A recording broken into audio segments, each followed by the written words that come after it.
राधे राधे जी। आज का हमारा वीडियो 50 साल से ऊपर की आयु वर्ग के लिए समर्पित है। आप प्राय देखें कि हमारे देश के अंदर जो प्राइवेट नर्सिंग होम है वो उसमें अधिकतर पेशेंट 50 साल से ऊपर आपको मिलेंगे। हमारे परिवार की सारी जमा पूंजी इन इलाजों में खर्च हो जाती है। हमारा शरीर कई तरह के गंभीर रोगों से पीड़ित होता है। ब्लड शुगर होता है, ब्लड प्रेशर होता है और ये बहुत सी ऐसी बीमारियां हैं जिसका हम वृद्धावस्था में इलाज लेते रहते हैं।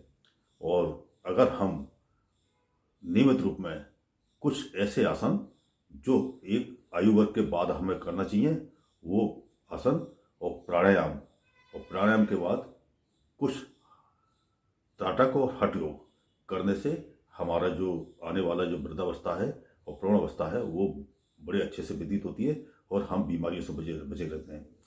तो प्राणायाम में आप देखें, जब आप प्राणायाम करते हैं तो आप प्रातःकाल जल्दी उठिए। प्रातःकाल जल्दी उठने के बाद जब आप प्राणायाम करते हैं तो आप ऑक्सीजन ही नहीं लेते अंदर, आप जो वायु तत्व के अंदर जो प्राण होता है, जो ऊर्जा होती है, वो भी आपकी आंतरिक जो प्राण है उसको खींचते हैं और उससे आपका जो आंतरिक शरीर है वो स्ट्रांग होता है। तो आप प्राणायाम कीजिए। प्राणायाम के अंदर आपको मैंने पूर्व वीडियो में बताया है कि कई प्राणायाम आप समान तौर पर कर सकते हैं। लोम कपालभाति है, लोम विलोम है, भ्रामरी है,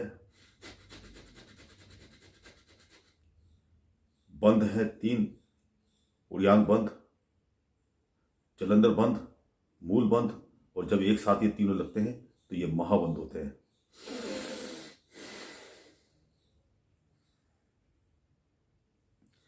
इस तरह मैंने पूर्व वीडियो आपको बताया है, प्राणायाम के बारे में बताया है और बंध के बारे में बताया है। इसके बाद फिर आज मैं आपको बताऊंगा त्राटक और हठ योग के बारे में। तो इसको किस तरह से करेंगे इसको आप देखें। तो इस तरह से अपने सामने एक दीपक को जला लें और दीपक जलाने के बाद आप इसको बिना पलक झपकाए जितना देर एक टक देख सकते हैं देखें। और इसके बाद फिर आप अपनी पलक को बंद कर लें और आपके दोनों भवों के बीच में ये जो प्रकाश है उस प्रकाश को महसूस करें। वह आंतरिक त्राटक होता है। आंतरिक त्राटक में आप जब अपनी पलक बंद करेंगे तो ये प्रकाश आपको यह महसूस होगा और इस प्रकाश को आप पूरे शरीर के अंदर फैलता हुआ महसूस करें और इस प्रकाश के ऊपर ध्यान लगाएं। और ध्यान लगाने के बाद फिर आप अपना जो भी इष्ट आप प्रार्थना करते हैं, भगवान कृष्ण, भगवान राम, उनका छवि अपने मस्तिष्क के अंदर ध्यान करें और ध्यान करने के बाद फिर हठ योग करें। देखिए आप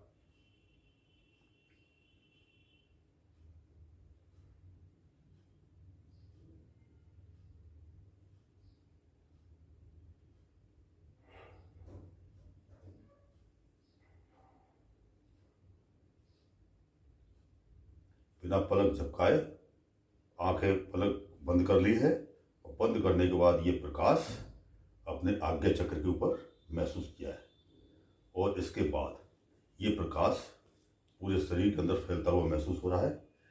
इसके बाद फिर आप हठ योग के लिए अपनी जो जीभ है उसको पलट के तालू से छुलाते हैं और इसके बाद फिर आप गहरी सांस लेते हैं और गहरी सांस लेकर उसको रोकते हैं और रोकने के बाद जो छवि आपके मस्तिष्क में आज्ञा चक्र पर स्थापित की है आपने, भगवान कृष्ण, भगवान राम, जिसकी भी आप प्रार्थना करते हैं, वो उस छवि का आप मंत्र जप, जो भी आपका गुरु मंत्र है, जो भी आपका जो मंत्र है उसका जप करें। नहीं तो आप ओम का जप करें, नहीं तो आप सोहम का जप करें। देखें आप, तो ये हमने त्राटक करके और अपनी पलक को बंद कर लिया है और इसके बाद भगवान राम की छवि हमने अपने आज्ञा चक्र पर स्थापित की है और स्थापित करने के बाद जीभ को हमने तालू से लगाते हैं और फिर गहरी सांस लेके फिर हम राम जप करते हैं। देखिए आप,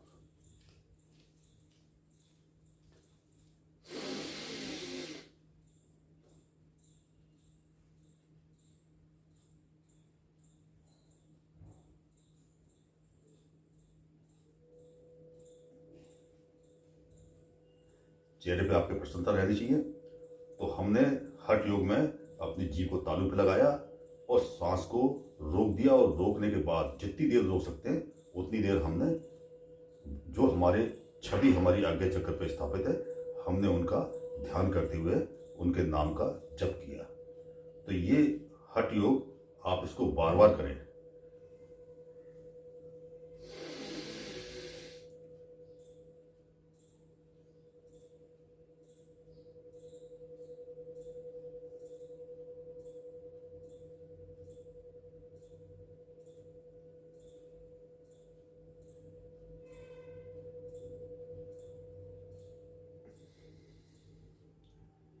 फिर पुनः करें।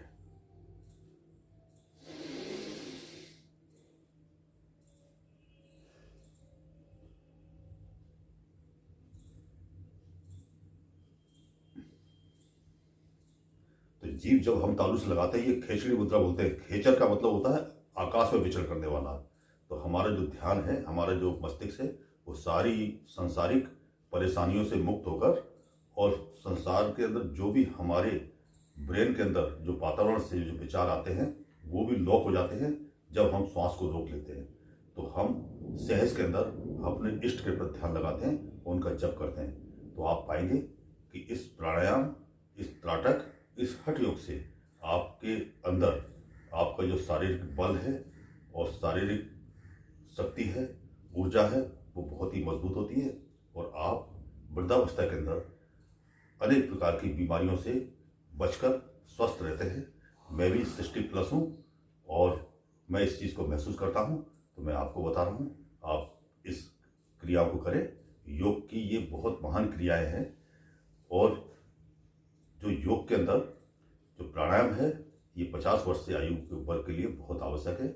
इस प्राणायाम को करें, प्राणायाम के बाद त्राटक करें, त्राटक के बाद ध्यान लगाएं, हठ योग करें। और हठ योग से आप पाएंगे कि आपका जो मन है बहुत प्रसन्न होगा। आपके अंदर जो संसार के व्याधियां हैं वो आपको परेशान नहीं करेंगी, और आप स्वस्थ रहेंगे। आपका जो जमा पूंजी है वो हॉस्पिटलों में बर्बाद नहीं होगी, आपका परिवार प्रसन्न रहेगा। तो आप योग अपनाएं, युवा योग अपनाएं, और प्रौढ़ भी योग अपनाएं, और वृद्ध भी योग अपनाएं। बस इतना ध्यान रखें कि योग के अंदर जो क्रियाएं हैं वो अपनी आयु वर्ग के हिसाब से करें, और स्वस्थ रहे, प्रसन्न रहे। धन्यवाद।